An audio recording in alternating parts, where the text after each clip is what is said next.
Oi pessoal, tudo bem com vocês? Dorival aqui e hoje nós vamos dar continuidade à nossa disciplina de nutrição de ruminantes do programa de pós-graduação em Ciência Animal e Pastagem da Universidade Federal do Agreste de Pernambuco. Bem, se vocês lembram, na nossa aula anterior, Fisiologia da Digestão dos Animais Ruminantes 1, nós falamos sobre os aspectos de motilidade, aspectos histológicos e secretórios do esôfago, do rumen retículo, do omaso e do abomaso dos animais ruminantes. Nós explicamos para vocês de forma rápida e sucinta como é que esses compartimentos secretam suas secreções e como é que eles se movem, como é que eles propelem o alimento, como é que o alimento é processado em cada uma dessas etapas anatômicas do trato gastrointestinal dos animais. Hoje, o objetivo da nossa aula é falar sobre o intestino delgado e o intestino grosso, ou seja, os intestinos, tá? E nós também vamos falar de glândulas anexas ao trato gastrointestinal que tem uma função extremamente importante nos processos de digestão dos animais, que são o pâncreas e o fígado.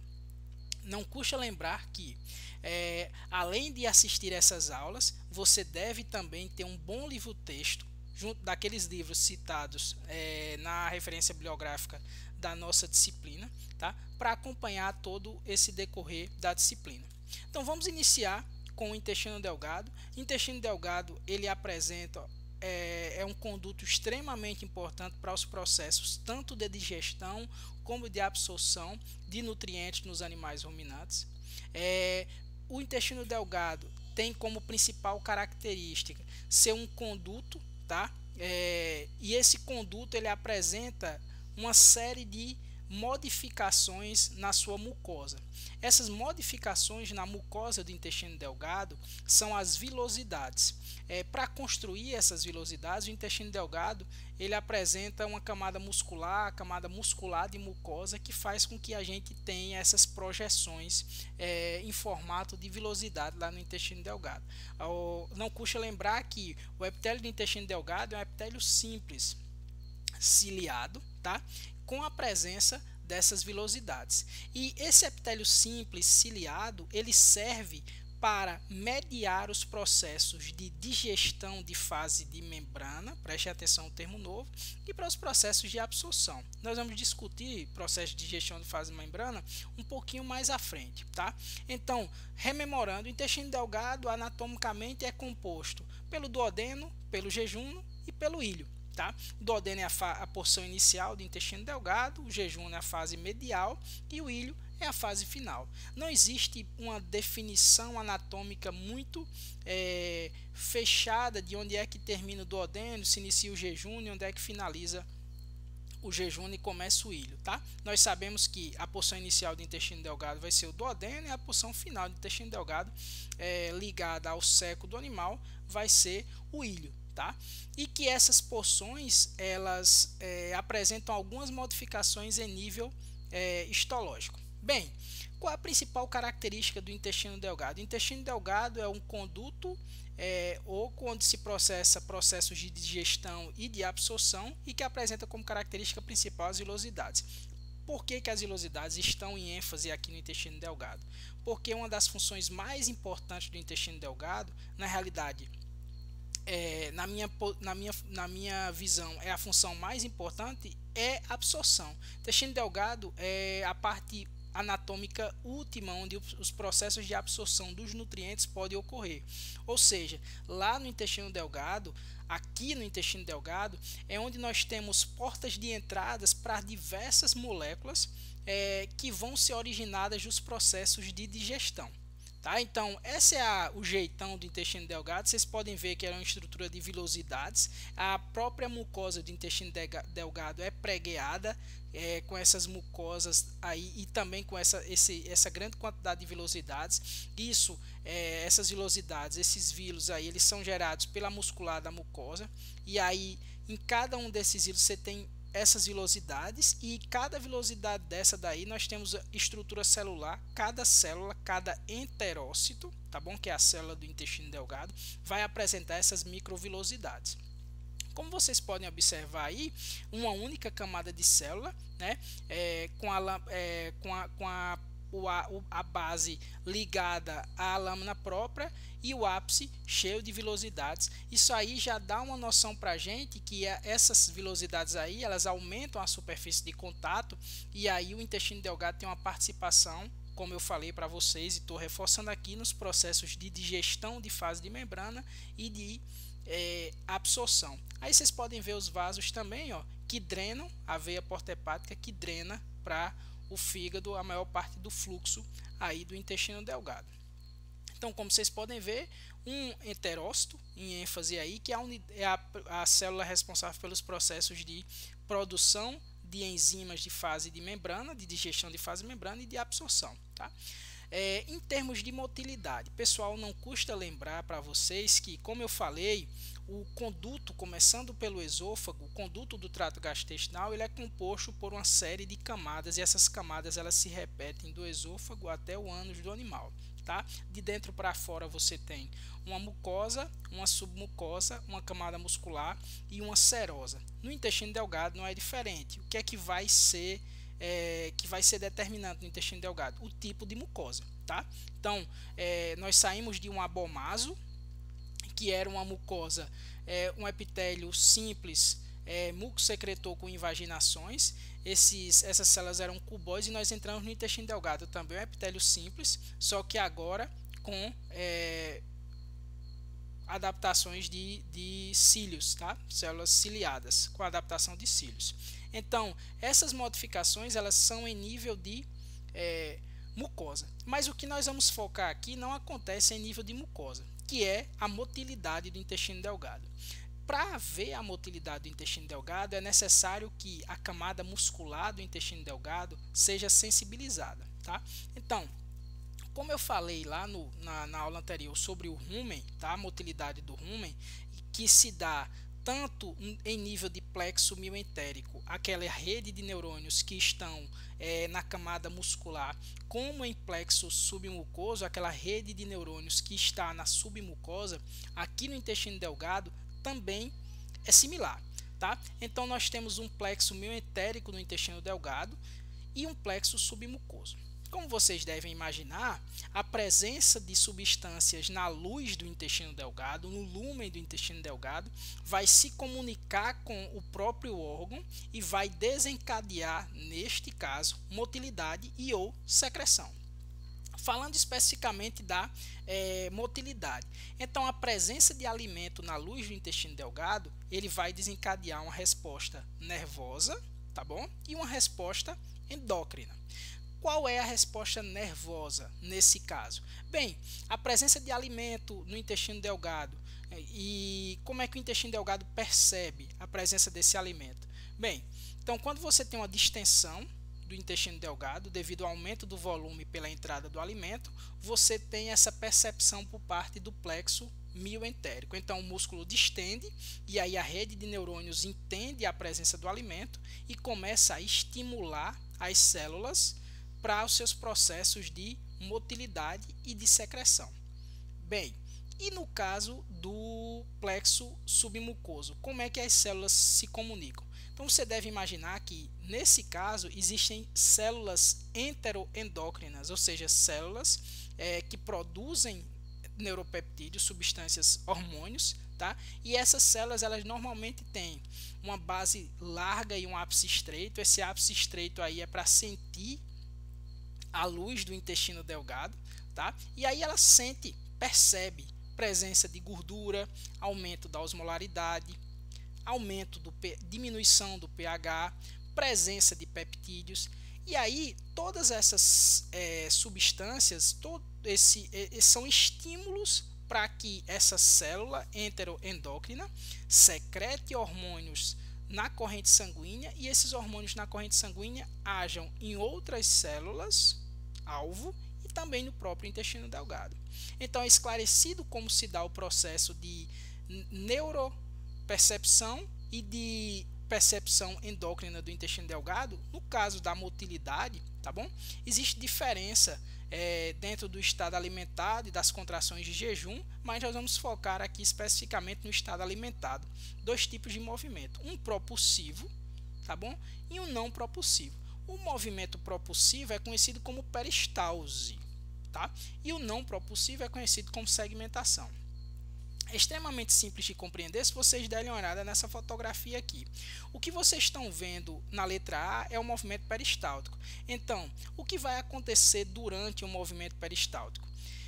A luz do intestino delgado ela vai ser obliterada, né? Vai ser diminuída por uma contração da camada muscular daquela região, daquele segmento específico, enquanto que imediatamente a essa contração você tem um relaxamento da camada longitudinal dos músculos do segmento imediatamente posterior.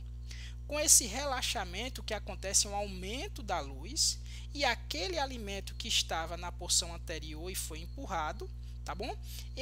A passagem dele vai ser facilitada porque houve uma dilatação da porção imediatamente posterior. Tá? Esse é o peristaltismo. Então, esse peristaltismo é um movimento propulsivo, ou seja, o bolo alimentar ele vai a peristalse é no sentido aboral, tá? Da boca ao ânus. Então, ele vai deixar a região mais anterior do intestino e vai para a região posterior do intestino. Então, ele vai deixar o duodeno e vai chegar lá no ilho. É óbvio que durante a passagem desse bolo alimentar, uma série de coisas, uma série de processos vão ser gerados aí. Então tá claro o movimento peristáltico e agora nós vamos para o movimento de segmentação. O movimento de segmentação é não propulsivo e o objetivo do movimento de segmentação é justamente a mistura, tá bom? Como eu falei para vocês, no intestino delgado nós temos processos de digestão e processos de absorção. E os processos de digestão, eles carecem que a enzima que realiza o processo de digestão encontre o substrato, ou seja, o nutriente a ser digerido. E aí o processo de digestão ele depende desse encontro. É óbvio que nem todo o bolo alimentar, se ele seguisse o material sem um processo de mistura, nem todos os nutrientes seriam expostos às enzimas. Não é o caso. Por quê? Porque no intestino delgado nós temos movimentos não propulsivos chamados de movimentos de segmentação. Então, esses movimentos de segmentação, eles cuidam justamente dessa dificuldade, fazendo com que o substrato encontre, as enzimas encontrem o substrato e aí por aí nós temos a facilitação dos processos, tá? Então, quais são os tipos de células que estão lá no intestino delgado? Quais são as células mais comuns, tá? Nós temos as células absortivas, tá bom? Nós temos as células mucosas, são chamadas de células caliciformes. Nós temos as células enterocromafins, que são as células endócrinas, e nós temos células indiferenciadas, células tronco, tá bom? Então, as células absortivas colunares, elas são as células responsáveis pelos processos de digestão de fase de membrana e pelos processos de absorção dos nutrientes. Bem, agora chegou o momento da gente esclarecer um pouco o que é uma digestão de fase de membrana e o que é uma digestão luminal, tá? Então, para isso, nós vamos invocar o seguinte: a luz do intestino delgado, tá bom? É chamado de lúmen, tá? O oco do intestino delgado. Então, vamos dizer assim, o oco da tripa, tá bom? Então, o intestino delgado ele tem um lúmen, tá? E todo o processo digestório que ocorre naquele lúmen, tá bom? É chamado de digestão de fase luminal. No intestino delgado, essa digestão de fase luminal ela não é mediada por enzimas produzidas no próprio intestino delgado. Olha só que coisa legal. Essas enzimas que vão realizar os processos de digestão de fase luminal, elas são enzimas pancreáticas.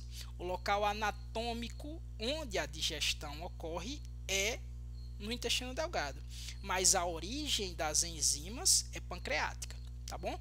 Então, origem de enzimas pancreáticas ocorrendo dentro do intestino delgado, e aí nós vamos ter a fase luminal.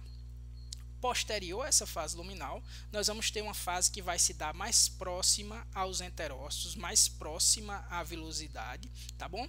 E aí onde esses nutrientes que foram gerados durante a fase luminal, esses produtos que foram gerados, né, que já passaram por as enzimas da fase luminal, vão agora passar por enzimas de fase de membrana. Essas enzimas de fase de membrana sim são nativas do intestino delgado, são produzidas pelos enterócitos colunares, que é o que nós vamos falar agora. Então esses enterócitos colunares, eles produzem essas enzimas de fase de membrana e eles também são responsáveis pelos processos de absorção. Mas nas vilosidades e nas criptas do intestino delgado, nós não temos apenas enterócitos, tá? Apesar de que essas células são em maior quantidade, nós também temos células de mucosa para impedir a autólise e a digestão das próprias células intestinais, pelo próprio tecido intestinal. Nós também temos células enterocromafins, também chamadas de células endócrinas. Lembra que eu falei para vocês daquela célula de ápice estreito e de base larga que percebe o lúmen do intestino delgado e secreta enzimas para mediar secreções? Pois bem, são essas as células enterocromafins, ou células endócrinas. E nós também temos células indiferenciadas. O intestino delgado, ele é um dos órgãos responsáveis pela maior demanda de proteína do corpo dos animais, porque o turnover, a reciclagem, a modificação, a geração de células nesse compartimento, ela é extremamente dinâmica. E aí nós precisamos de uma grande quantidade de células indiferenciadas para se dividir, né, pelo processo de mitose, em células de outros tipos, como colunares, de mucosa ou endócrinas. Tudo bem, pessoal? Então aí, como vocês podem ver, você tem uma vilosidade, você tem aí diferentes tipos de células, tá certo? E aí, como vocês podem observar, a maior quantidade dessas células são células absortivas colunares, que são responsáveis pelos processos de absorção e também pelos processos de digestão de fase de membrana. Um ponto importante é: todo e qualquer processo de digestão de fase de membrana, ele vai se realizar numa camada que nós conhecemos como glicocálix, tá?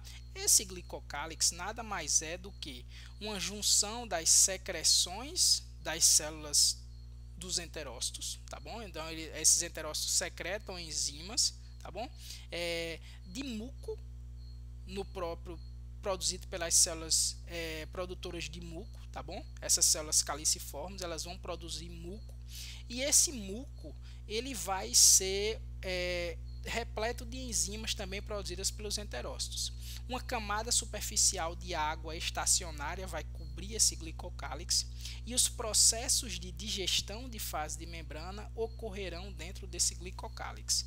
Então, o nutriente ele tem que sair do lúmen, ele tem que entrar em contato com esse glicocálix, e lá nesse glicocálix, que nada mais é do que uma camadinha de muco repleto de enzimas que antecede a própria membrana plasmática do enterócito, tá? Então, vocês estão vendo aí imediatamente o glicocálix, imediatamente abaixo as microvilosidades, que são modificações da membrana plasmática dos enterócitos absortivos, né? Ou dos enterócitos absortivos colunares.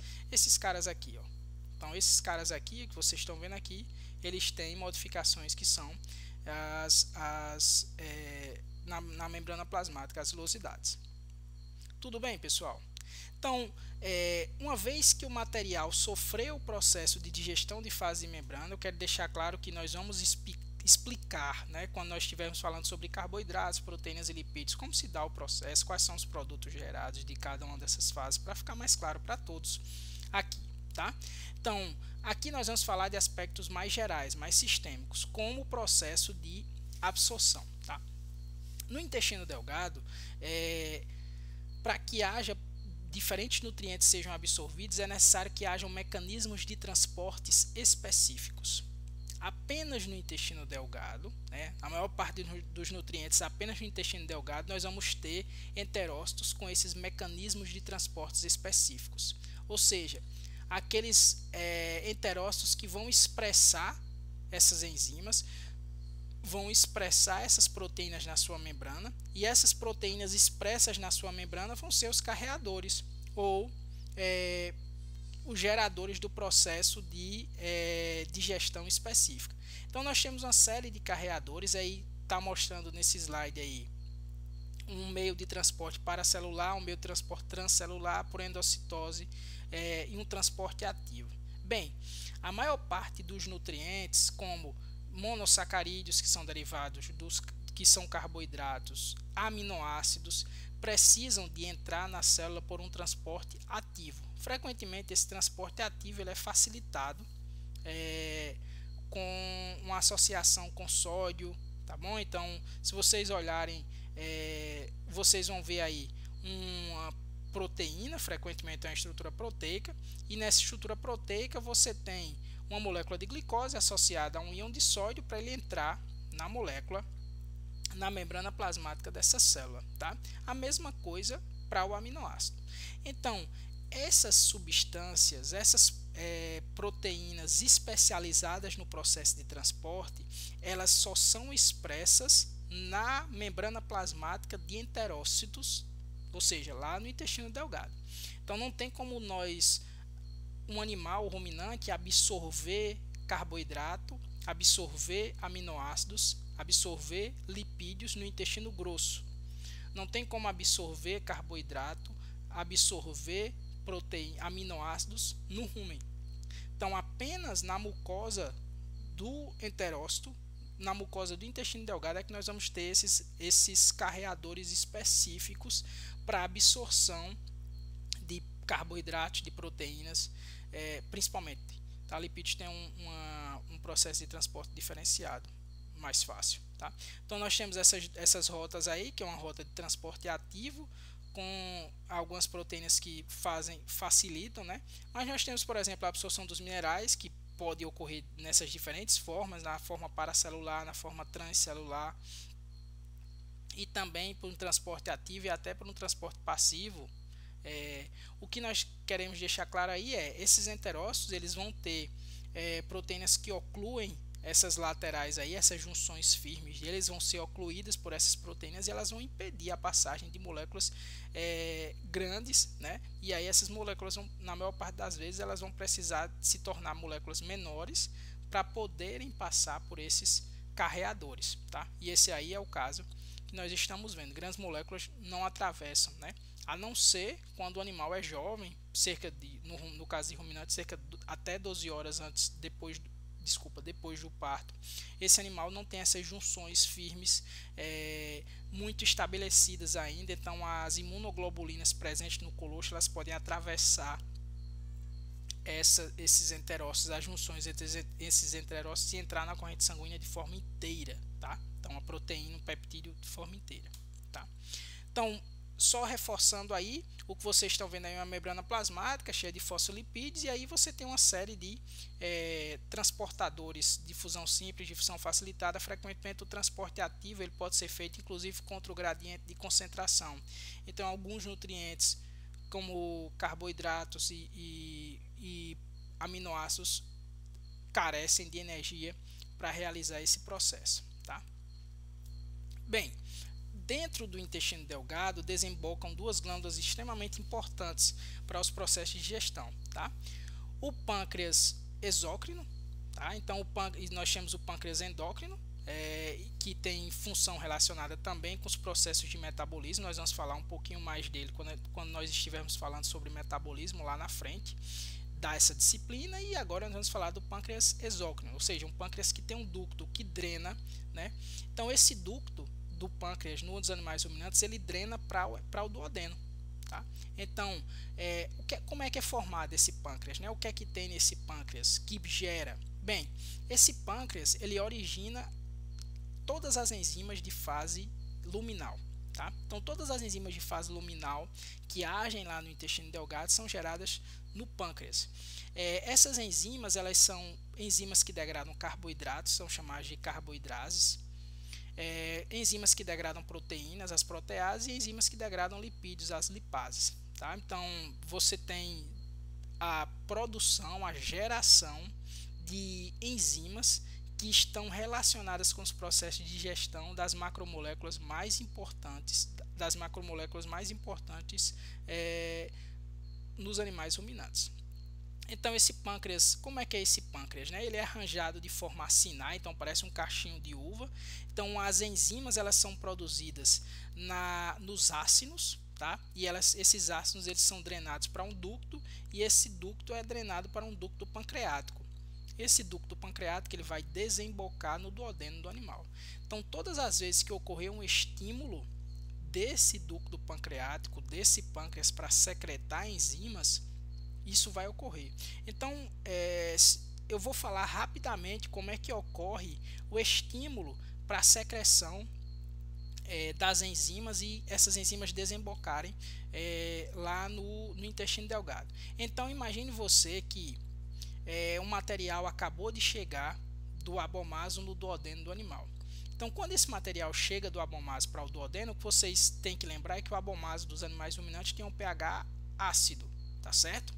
Então esse material vai chegar ácido ao duodeno do animal. Frequentemente esse material que vem do abomaso, ele vem rico em peptídeos, vem rico em algum carboidrato. Se o carboidrato não tiver sido completamente fermentado, tiver um amido de escape, pode vir com carboidrato, mas frequentemente rico em peptídeos, proteína não degradável no rumen e proteína microbiana, né? Que já foi parcialmente degradada no abomaso do animal, e ele também pode vir com uma grande quantidade de gordura, tá bom? E aí esses peptídeos, essa gordura, elas vão desencadear uma resposta. Essa resposta vai ser em nível endócrino. As células enteroendócrinas vão perceber a presença de peptídeos, a presença de gordura, a queda no pH do lumen do duodeno e vão enviar uma mensagem. Essa mensagem é via secretina para o pâncreas. Secretina é um peptídeo secretado por essas células enteroendócrinas do duodeno. Então essa secretina secretada lá nas células enteroendócrinas do duodeno ganha a corrente sanguínea, chega lá no pâncreas, nas células centroacinares do pâncreas e estimula a secreção de uma solução rica em bicarbonato e pobre em enzimas. Essa secreção rica em bicarbonato e pobre em enzimas, ela serve para tamponar, aumentar o pH do material que acabou de chegar lá no intestino delgado, lá no duodeno do animal ruminante.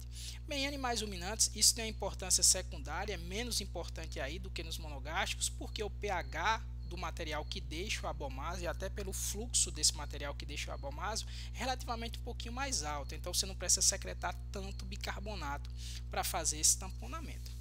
Voltando, uma vez que esse material está tamponado, uma vez que o bicarbonato secretado pelas células centroacinares do pâncreas fez a sua função e o pH subiu, se tornou alcalino, aí sim as células enteroendócrinas vão perceber esse pH alcalino, esse aumento de pH alcalino, mas também vão perceber a presença ainda de proteínas a serem digeridas e de lipídios a serem digeridos. E essas células enteroendócrinas vão secretar colicistoquinina. A colicistoquinina, diferente da secretina, mas também um peptídeo, um hormônio, ele vai ganhar a corrente sanguínea e agora vai agir sobre as células acinares do pâncreas. Lá nas células acinares do pâncreas, ele vai responder pelos processos de secreção das enzimas pancreáticas. A maior parte das enzimas pancreáticas elas são secretadas na forma inativa, que nós chamamos de zimógenos, tá? Então nós vamos ter todas as proteases vão ser secretadas na forma inativa. Nós vamos ter o tripsinogênio, o quimiotripsinogênio, a procarboxpeptidase A, procarboxpeptidase B, proelastase. Então todas essas são enzimas proteolíticas ou proteases, e todas elas estão inativas, tá? A lipase também está inativa, só funciona com a colipase.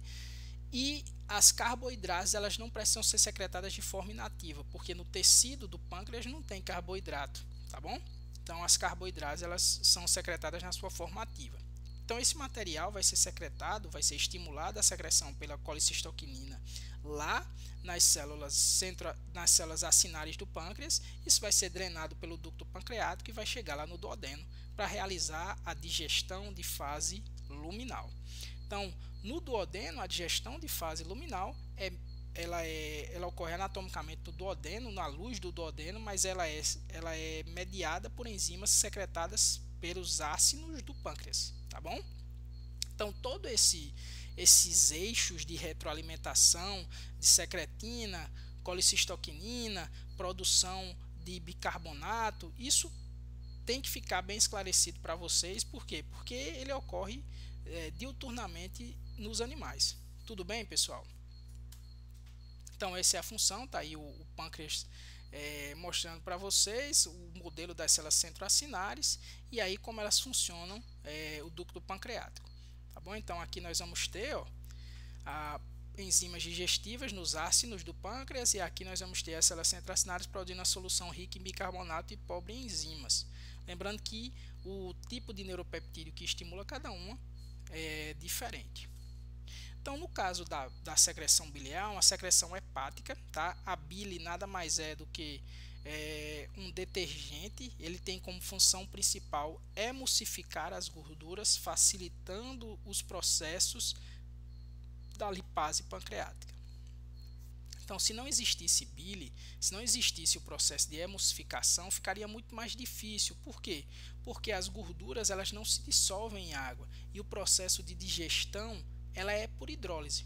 Então, nós precisamos de algo que emulsifique, diminua as gotículas de gordura, facilite os processos de digestão e ação da lipase. Tá? Então, ela é secretada lá no fígado, no caso de ruminantes, armazenada numa vesícula biliar, e essa vesícula é guardada por um esfíncter chamado de esfíncter de Oddi. Todas as vezes que o CCK estimula o esfíncter de Oddi, perde tônus, e essa vesícula ela libera bile, que vai ser levada pelo ducto biliar até o intestino delgado do animal para fazer suas funções.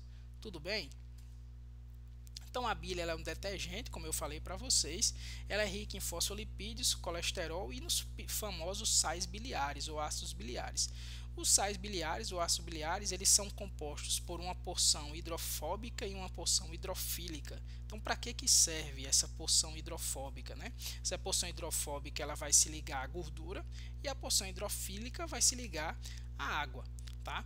Então, isso aí vai fazer uma ponte para que faça a mediação dos processos de uso das moléculas de água para quebrar, para estabilizar, para quebrar os triglicerídeos que porventura são colocados lá no intestino do animal ruminante. Tudo bem? Então, essa bile ela também tem uma grande quantidade de bicarbonato, tá? E esses ácidos biliares aí, eles são os principais formadores. A maior parte dos ácidos biliares são reciclados, são absorvidos lá no hígado do animal, né, e seguem. E parte dos pigmentos são responsáveis pela coloração das fezes, por exemplo, nos animais ruminantes. Bem, nós já estamos chegando no intestino grosso. O intestino grosso é o conduto final do processo de digestão e absorção, pelo processo de digestão fermentativa e absorção de água. Tudo bem? Então, ele se divide em 3 porções anatômicas, como eu falei para vocês, o seco, o colo e o reto. Nos animais ruminantes, o seco ele tem função fermentativa, sim. Entretanto, essa fermentação no seco ela não é tão potente como ela é nos animais de seco e seco-cólon funcional, até porque o material que chega ao seco do ruminante é imensamente mais pobre, porque já sofreu o processo de fermentação lá no intestino delgado, no rumen do animal, no rumen retículo, e qualquer que seja o componente que sofra o processo de fermentação, ele já deve ter sofrido no rumen, né? É óbvio que em animais que são alimentados com alto volume de concentrado, nós temos a chegada de grande quantidade de amido, sobrecarga de amido no seco. Existem trabalhos descrevendo lesões nesse compartimento devido à sobrecarga de amido. Então, basicamente, o intestino grosso dos animais ruminantes tem como função principal a absorção de água e também de alguns sais minerais. Essa é a histologia do intestino grosso. Normalmente, o intestino grosso ele é rico em glândulas mucosas e ele não possui, ou o seu epitélio possui poucas células absortivas, tá bom? Enterócitos absortivos, indicando que, uma vez que o material não for absorvido lá no intestino delgado, chegar no intestino grosso não tem como fazer esse processo de absorção. Pessoal, Então nós chegamos ao final da nossa aula de fisiologia da digestão. E o que é importante de lembrar aqui? Os processos de digestão dos animais ruminantes, eles são regulados por mecanismos endócrinos e nervosos, né? Essa é a informação extremamente importante, é ficar claro como esses mecanismos regulam para vocês. E as estratégias de digestão e absorção dependem do tipo de nutriente, tá bom? Isso vai ficar mais claro em relação ao tipo de nutriente quando nós estivermos focando, nós formos focar em carboidrato, proteína e lipídios, tá? Um pouquinho mais à frente na disciplina. Bem, eu espero que vocês tenham gostado da aula, espero que ela seja instrutiva para vocês e que qualquer dúvida nós estamos à disposição para retirá-las. Até mais!